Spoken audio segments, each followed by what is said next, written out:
Hello, it's Uncle Jim, and this is this year's flea market find from my son. And this is some of it right here. We'll cover some stuff. Some people have been asking about things, so let's start with this one anvil right here. And move that sideways, would you? Just bring it this way. We're doing it in the garage. We're too lazy to bring it out. Let me do a close-up. So this one is British. And what is it? This is a 167-pound Peter Wright. A Peter Wright 167 pounder. Let's see if you can see that. There's the markings on it. I'm sorry about the lighting. Don't want to drag everything out in the hot sun. But there it is. You got all your markings on there. And he was telling me that, see the flats at the feet? There's only two companies that made it with flats at the feet like that. And very distinctive of Peter Wright or Henry Wright anvils. So they're both Wrights. Henry Wright or Peter? Yeah, they'll have this flat flange at the foot. Okay. That step. And it's a big boy. It's not a huge boy, but 160 something pound. 167 pounds. This is the third largest anvil I have. And he doesn't know how to date this one yet, but you can tell it's over 100 years old. And it's in really good shape. Most of these are beat to hell. Most of the ones I come across are beat pretty bad. In this brand. You want to do the ball bearing test? This could be loud, so cover your ears, people. Good rebound. So you check the rebound all the way across it. All right, and speaking of anvils, we'll go to this one. This is a hay button. Move the box.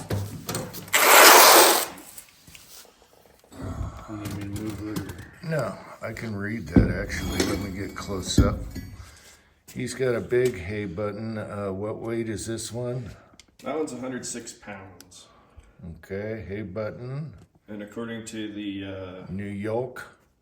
Brooklyn, yeah. According to the number on the foot, it was made in 1900. Okay, this one was made in 1900 according to the serial number. He knows how to look up those. You want to do the ball bearing thing? There you go. It's got a higher pitch, good bounce. All right, and then we have a really cool toolbox down here.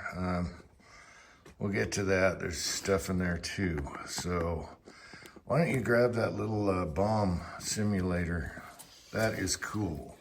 Yeah, miniature practice bomb. And the markings. Yeah, hold it sideways. This is a, what's it? Here, let me do it. AN Mark 23 miniature practice bomb. It was used by the United States during World War II. Okay, so this was to do practice drops. Used extensively. AN stands for Army Navy.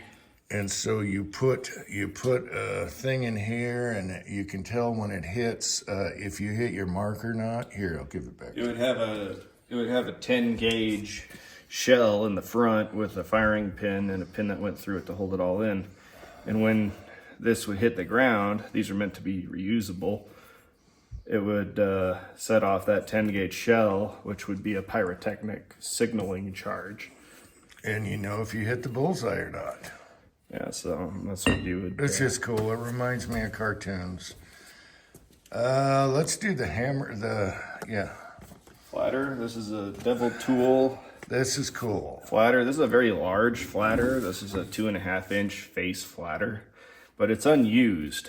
It's never been struck. It's never been used. Original grind on the face, and it's also marked railroad. Bring it up, and I'll try and focus in. Try and hold it steady. I gotta zoom if you're gonna keep it there. So it's also marked Union Pacific Railroad. Union Pacific Railroad. Devil. What's it? A Devil Tool? Devil Tool. How cool is that? Flip it around. And it's never been used. So that's a collectible. Yeah, that's not for using, I don't think. That one's a wall. And it's huge. How long is that? Like 2.5 feet? Well, that's just the handle. I don't know if this is the original handle on it, but Okay. That's a very big flatter. That's a very large I flatter. just love the name. It's awesome. That's about double the size of my other flatters. It's a Lucifer hammer. Top tool, not a hammer. You don't swing it. All right. Maybe these. Sorry for the noise, people. We're so lazy. That's just a bunch of tong kit blanks that I bought from the same guy with the Anvils. Okay. What about the... So these are just plasma cut to make your own tongs real easy. Oh, okay. So that's what those are. All right. And I bought this pair of tongs from him. that's a nice pair. Okay. What about the... Okay, you can do the flare gun. Got another flare gun. Same flare gun made by the Eureka vacuum cleaner company. Eureka Vacuum made Cleaner For Company. aircraft use. Pretty cool. That's his second one now. They're just so retro and cool. I love these things. Yeah. It's a 37 millimeter flare gun, so you can technically still launch fireworks out of it if you wanted to. All right, let's cut for a minute. All right, sorry for the bad lighting. We closed the garage door and it's much better. Anyway, what's this blue thing? It's a punch. This is a Roper Whitney number 16. It's a bench punch. It's for punching holes in metal. Roper Whitney. And the handle and everything is in really good shape. This one wasn't. It's all stock. It's got ball bearings in it to make it. So you can put different dies in there. All right, let's demonstrate that. And this one's only got the 1/8 inch in it, right? This one's got a 1/8 inch die in it. Okay, For put punching a it on 1/8 inch hole. This is just some aluminum. You're gonna do it down here? Okay, Yeah. okay. So I'm just gonna stand on it to. Oh my God, that's easy. There you go. All There's your right. hole. And then he's Then- gonna get, There's your plug right there. yeah, you can get different plugs. Here, let me do a close up. You can get different dies. This for is a different tiny holes. one. He's gonna get a 1/4 inch, and what else? 3/16, maybe 3/8. Could we focus? Okay, this is just a little guy. They look like primers. If anyone wants to buy some primers, I can sell them to you really cheap. All right, so this will cut steel in different sizes, and Aluminum, brass, copper, whatever, it'll punch a hole in it as long as it's. how within thick of the- steel will this one punch? I don't know the rating of it yet. I'm still looking into it, but I'm pretty sure it'll do 1/4 inch thick. All right, super easy. And that is that one. Now you got an eyelet. This is really cool. Look at how beautiful that is. Let me do a close-up. Who makes that? Should be on the side. Steyer? No, Stimson. Stimson? Yep, Stimson. Stimson. He's a stimper. Let me get, oh, there you go. Wow, number 405. That is cool. All right. I think the guy selling me that just wanted to be rid of it. Okay. What vintage do you think these two are? Well, these are still made. Okay.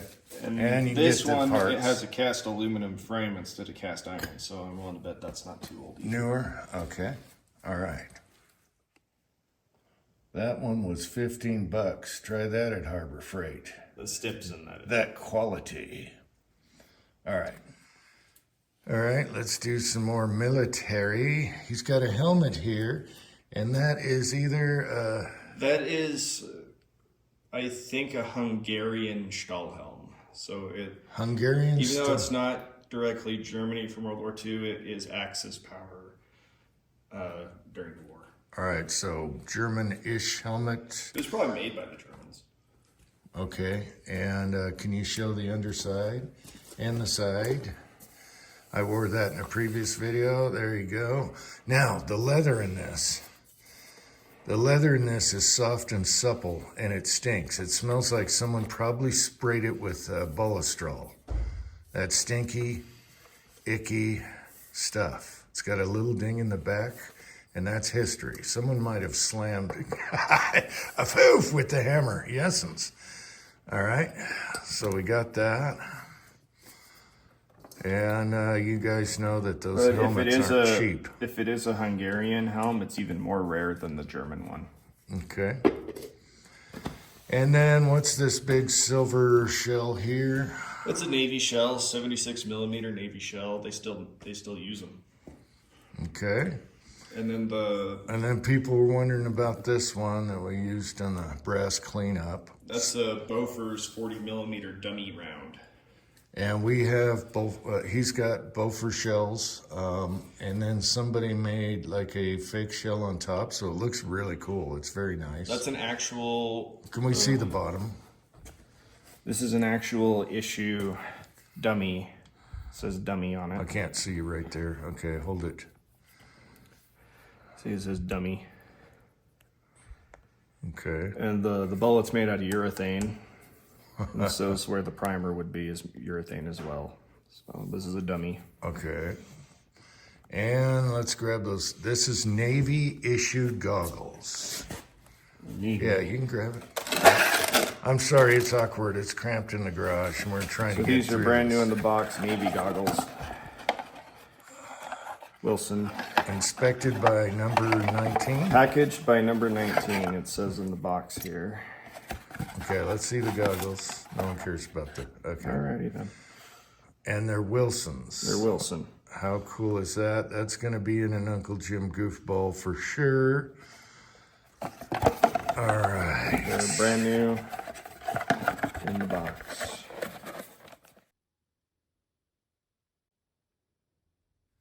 Okay, and he's got a surplus Romanian shovel. Romania. We got a few Romanian AKs. Dig the stripe. That is awesome. All right, and he loves his vintage Oilers. This is an Eagle. Number 66. Number 66, and these are worth a lot of money, believe it or not. And that one's really cool. Yeah, You want to show it sideways? they were made popular by all the machinist YouTube channels. Everybody Go looking down, for go them now. down, go down. You're not in camera. All right, there you go. I'm sorry about the filming today. Not digging it, too hot. Very cool, very retro. And then what do we got to the right? It's just oil alcohol. cleanup, aisle 3. It's alcohol. Oh, okay. Then we Alright, got this is okay. This is for your pull start engines, like your lawnmower. wind up starter. You got hand crank wind up. You wind it up, And then you hit the lever and it'll start your motor for you. yeah, you wind it up and you let her rip, and you don't have to pull start. And this is his second one of these. He's going to put one on the mini bike. I'm thinking that old tote coat. And it's funny because you just wind it, close it back up, hit the button, and it voo, a foof. All right, they're fun. Okay, and then he got this really cool toolbox.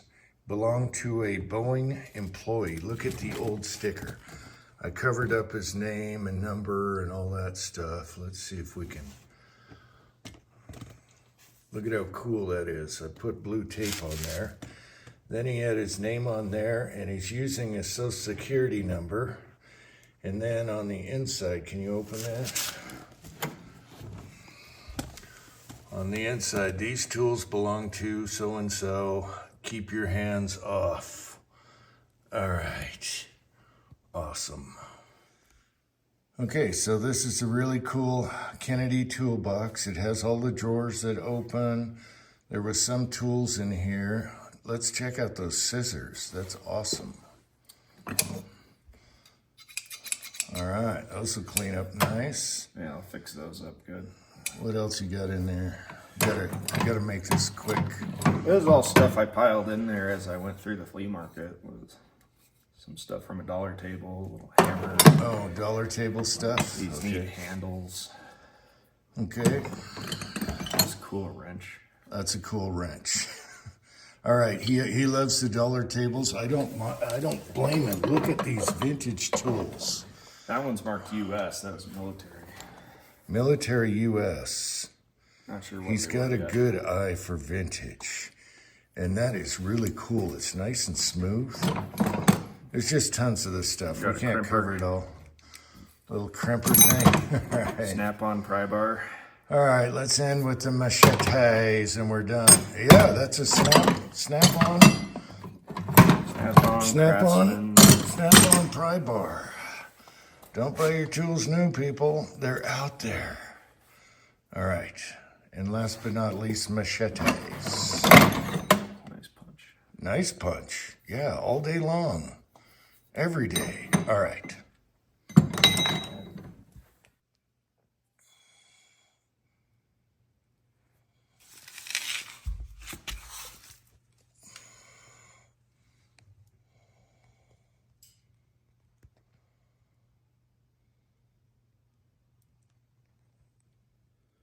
All right, last but not least, you can't come home without bringing home more machetes. We love our machetes, but here is a jewel at the top. This is made in Czechoslovakia. Let's see if I can do a close-up. It's got a lion on it. There you go. Look at that. How cool is that? That kind of surprised my son. He assumed they were all Colombian. I thought they were all Colombian. The rest are Colombian. These are newer. Oops, sorry, left hand shaky. I love these small size, and I want to throw those at the stump, at least one of them. We'll take a beater, but it's a really good lightweight size. But that is a little crown jewel we didn't know we had. So there you go, made in Czechoslovakia. And what do you guys think? Should I fix it up? Should he fix it up or just put a handle on it? Okay, and then you guys already saw this mold here for giant lead ball. But I want to show you this while we're on the subject of machetes. He got this on his last trip, and this is a jewel. This is U.S. military. And let me show you the emblem here. It's thicker than other machetes. There you go. And it's the Collins Legitimus. Legitimus. And you have a crown. With a hammer. There you go. You got a crown with a hammer. See the arm with the hammer? Uncle Jim's favorite emoji? And he's going to leave this alone. Now, it's in great shape other than the rust. Beautiful handle. But what's great about this, and it's a full-size biggin, it's thicker. So it's not, you know how machetes can be a little like wobbly? This thing is like awesome. So anyway, thanks for watching. Until next time, America.